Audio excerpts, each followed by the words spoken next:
Welcome, Age of Vintage Society. Klaus Kinski usually inspired either love or hate. He was impossible to ignore. He is one of the most celebrated and controversial actors in the history of world cinema. His collaborations with director Werner Herzog were as transcendent as they were tempestuous, and Kinski's indelible performances and wild persona continue to captivate. Why was Klaus Kinski's erratic behaviour unbearable? Make sure to watch the video until the end and leave your thoughts in the comments. If you are new here, join our wonderful community by subscribing to the Age of Vintage channel. Klaus Kinski was one of the most controversial German artists of all time. He was born in Poland but moved to Germany with his parents when he was young and began his acting career shortly after serving in World War II. As an actor, he was considered a genius. Nobody had the manic passion Kinski exuded. Because of that mania, he was a challenge with which to work. There are eccentric actors, then there's Klaus Kinski. He was one of the strangest thespians in the history of cinema. Kinski began his theatre career after World War II and got into the movies in the late 1940s. During his career he appeared in hundreds of movies, most of them bad. His sturdy brow, reptilian grin and wild-eyed ferocity meant he usually played a villain on the big screen, and his unbridled performances lit up the screen with an intensity critics might call overacting. Only one director could bear to collaborate with Kinski more than once, Werner Herzog. Herzog and Kinski did a total of 5 films together: Aguirre, The Wrath of God, Nosferatu, Wojciech, Fitzcarraldo and Cobra Verde. Herzog is vocal about Kinski's talent. People like Brando are just kindergarten compared to Kinski, and revealed that despite the fact that the two were often at odds, both allegedly planned to have the other killed at some point, they shared a bond of sorts. The latter was nonetheless always frank about Kinski's lunacy, includes footage of the man spouting off during the filming of Fitzcarraldo. Klaus Günther Karl Naksinski was born to German nationals in Sopot, Free City of Danzig, now Sopot, Poland, in 1926. His father, Bruno Naksinski, was a failed opera singer turned pharmacist. His mother, Suzanne, was a nurse and the daughter of a local pastor. Klaus had 3 older siblings, Inga, Arne and Hans Joachim. Due to the Great Depression, the family was unable to make a living in Danzig and moved to Berlin in 1931, where they also struggled. They settled in a flat in the Wartburgstrasse 3 in the district of Schönberg and took German citizenship. In 1936, Kinski attended the Prince Heinrich Gymnasium in Schönberg. When Kinski was 16 years old, he was drafted and served in World War II for all of 2 days. He served with the German Air Force, Luftwaffe, as an elite paratrooper. He was captured in the Netherlands and sent to a British POW camp. At least that's one version of the story. He deserted and was sentenced by the Germans, but escaped and surrendered to the British. Kinski gave a different version of events in his 1988 autobiography. He said that he made a conscious decision to desert. He had been captured by the Germans, court-martialed as a deserter, and sentenced to death, but he escaped and hid in the woods. A British patrol opened fire on him. He was wounded in the arm and they took him captive. After being treated for his injuries and interrogated, Kinski was transferred to a prisoner of war camp in Britain. The ship transporting him was torpedoed by a German U-boat, but arrived safely. He was held at the prisoner of war camp 186 in Beerchurch Hall in Colchester, Essex. Either way, Kinski was a POW for nearly a year and a half and launched his acting career during that time. He and fellow POWs starred in plays meant to help keep up morale among the captured. There he played his first roles on stage, taking part in variety shows intended to maintain morale among the prisoners. By May 1945, at the end of the war in Europe, the German POWs were anxious to return home. Kinski had heard the sick prisoners were to be returned first and tried to qualify by standing outside naked at night, drinking urine and eating cigarettes. He remained healthy, however, and was finally returned to Germany in 1946 after spending a year and 4 months in captivity. Arriving in Berlin, he learned his father had died during the war and his mother had been killed in an Allied air attack on the city. After his return to Germany, Kinsky started out as an actor, first at a small touring company in Offenburg, where he used his newly adopted name of Klaus Kinski. In 1946, he was hired by the renowned Schlosspark Theatre in Berlin. The next year he was fired by the manager due to his unpredictable behaviour. Other companies followed, but his unconventional and emotionally volatile behaviour regularly got him into trouble. For 3 months in 1955, Kinsky lived in the same boarding house as a 13-year-old Werner Herzog, who would later direct him in a number of films. Werner Herzog was 14 when he first met Klaus Kinski. Kinsky was 29 or 30 and was renting a room in the apartment in which Herzog and his mother lived. Herzog explained how weird it was to live with Kinsky. According to Herzog, Kinsky filled his room to knee-height with leaves. If his shirts weren't ironed to his liking, he went on a rampage, destroying furniture and ripping doors off their hinges. Once he locked himself in the bathroom for 2 days, during which time he pulverized all the porcelain therein to a fine powder. Before his famed collaborations with Herzog, Klaus Kinski was a tortured B-movie character actor who had become a touring sensation for his live-wire theatrical performances. It was during this time that Kinsky starred as Jesus Christ in a one-man show that had taken him a decade to write. Audiences were outraged at Kinsky's audacious portrayal of Jesus and heckled him mercilessly. Standing alone on a stage adorned with nothing but a microphone before a sold-out auditorium of 5,000, Kinsky put on a strange show. He fought with the audience, then eventually stormed off stage until hecklers left.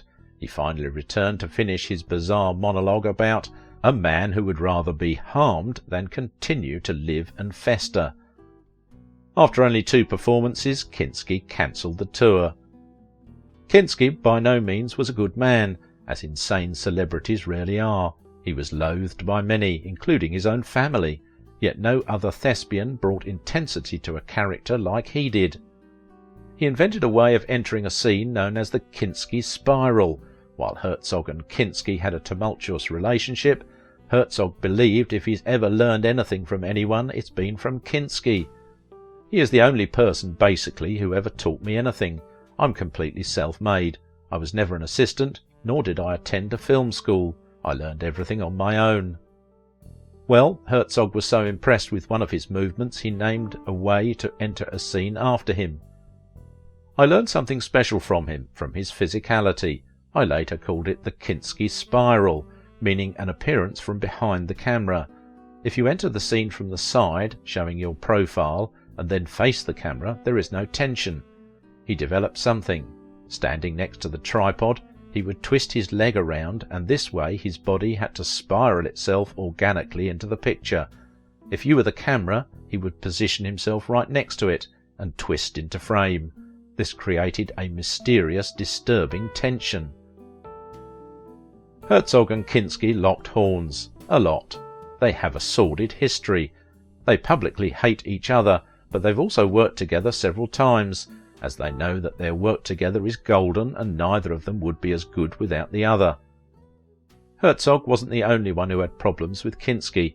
Other actors loathed Kinsky so much they weren't acting in staged conflict scenes. Practically everybody who worked on Herzog-Kinsky collaborations loathed Kinsky.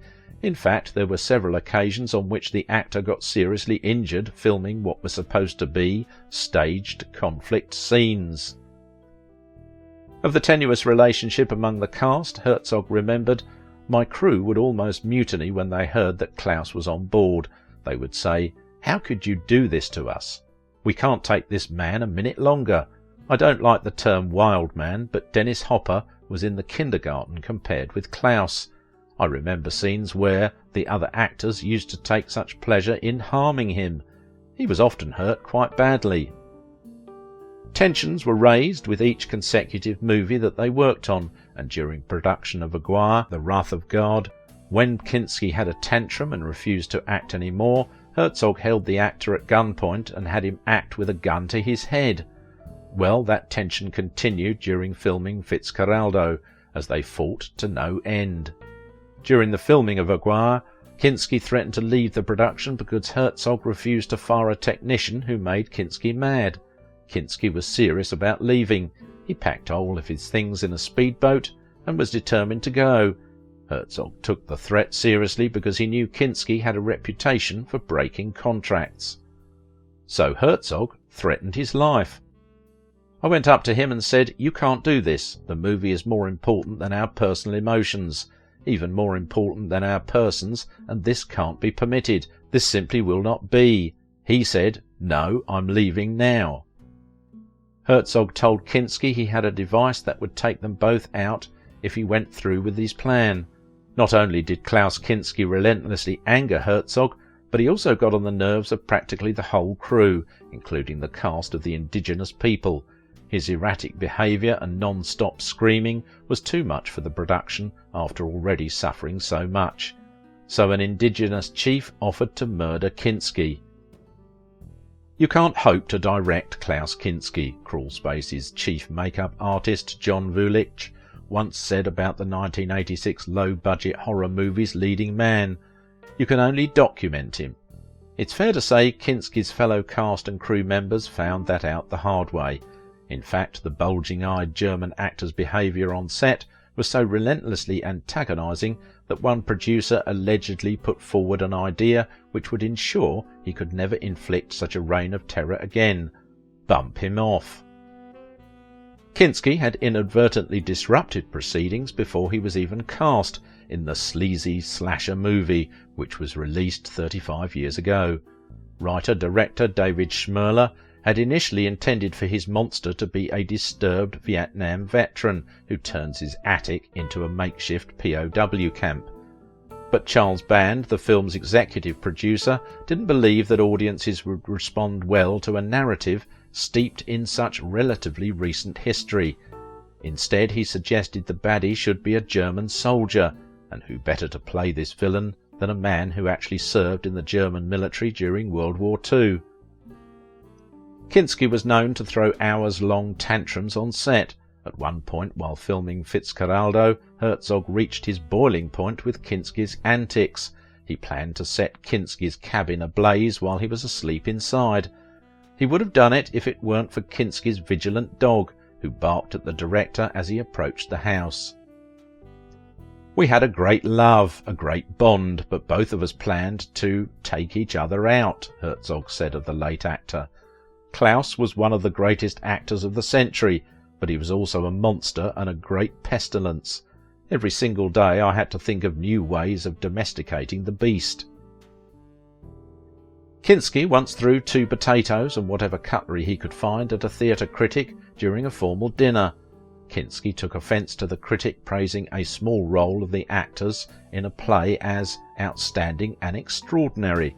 After chucking root vegetables and flatware at the man, Kinski shouted, "I was not excellent, I was not extraordinary, I was monumental, I was epical." He permanently scarred an extra. He was pretty rough with the cast and crew of the films he starred in. Kinski was aggressive and not quite normal. He then shows a 27-year-old scar from when Kinski swung at his head. Kinski's insatiable appetite had him chasing women incessantly. A good amount of Kinski's autobiography is NSFW. Throughout dozens upon dozens of pages, he goes into graphic detail about his various exploits with women from all backgrounds, assuring the reader he had an insatiable appetite. While no 2 descriptions of the encounters in the book are the same, they may be the result of Kinski's overactive imagination. Many of the women named in the book say his musings were fabricated, nothing more than vindictive, libelous fantasies. The height of Kinski's celebrity came in the early 1980s and coincided with the popularity of his daughter, model and actress Nastasia Kinsky. His daughters accused him of abuse and assault. The most egregious accusations against Kinsky comes from his own daughters. Nearly 12 years after his passing, his eldest daughter, Paula Kinsky, accused him of repeatedly abusing her as a child in her book. She claimed it started when she was 5, and he assaulted her for the first time when she was 9. I've written a book about it because I can no longer bear the fact that a person whose halo gets bigger from year to year is being glorified in this way, Pola said. She called him Babbo. She was Pola, his beautiful daughter, his first child. From as early as Pola can remember, her father, furiously intense, disturbingly charismatic, emotionally extravagant, overwhelmed her with attention. He gave her expensive gifts, dressed her in the most beautiful clothes, flattered her with passionate compliments. Little Pola was always my princess, my baby doll, my darling child, whom Kinsky insisted he couldn't live a minute without. If they were apart, he might call her a dozen times a day. Wherever he was in the world, he would send her postcards. "I'd die of longing for you, my angel," he would write. Pola's half-sister, actress Nastasia Kinsky, supported her sister's claims, saying her father was also inappropriate with her. In the annals of filmdom there exist few performers more unfettered than the late Klaus Kinski, who appeared in over 250 films during his lifetime, some of them classics, though most decidedly not. As an actor, Kinsky demonstrated a boldness and ferocity that remain unrivalled, even if the films he appeared in didn't always match his brilliance.